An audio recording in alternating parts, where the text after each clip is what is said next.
اعوذ باللہ السمیع العلیم من الشیطان الرجیم بسم اللہ الرحمن الرحیم وننزل من القرآن ما هو شفاء ورحمۃ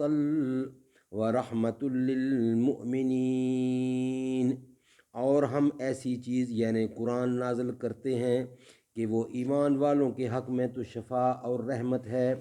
حضور فرماتے ہیں خیرکم من تعلم القرآن وعلمہ، بہترین انسان وہ ہے جو خود بھی قرآن پڑھتا ہے اور دوسروں کو قرآن پڑھاتا ہے یعنی سکھلاتا ہے۔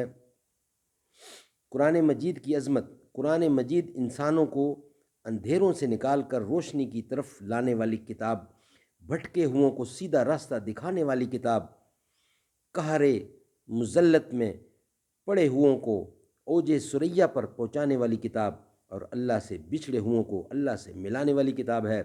قرآن مجید انسانیت کے لیے منشور حیات ہے، انسانیت کے لیے دستور حیات ہے، انسانیت کے لیے ضابطہ حیات ہے، بلکہ پوری انسانیت کے لیے آب حیات ہے۔ یہ اللہ رب العزت کا کلام ہے۔ لہٰذا جب آپ اپنے دلوں کے برتن کو سیدھا کر کے بیٹھیں گے تب اللہ تعالیٰ کی رحمتیں پائیں گے۔ اللہ تعالیٰ کا ارشاد ہے ان فی ذلک لذکریٰ، اس قرآن میں نصیحت ہے اس کے لیے لمن کان لہ قلب، جس کے اندر دل ہوتا ہے، اور جس کے اندر دل کی بجائے سل یعنی پتھر ہو پھر کیا مزہ۔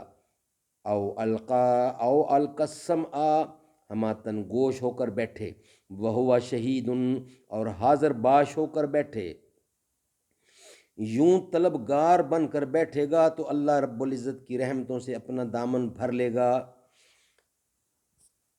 یوں تو تم سید بھی ہو، مرزا بھی ہو، افغاں بھی ہو، یوں تو تم سید بھی ہو، مرزا بھی ہو، افغاں بھی ہو، تم سبھی کچھ ہو بتاؤ تو مسلمان بھی ہو۔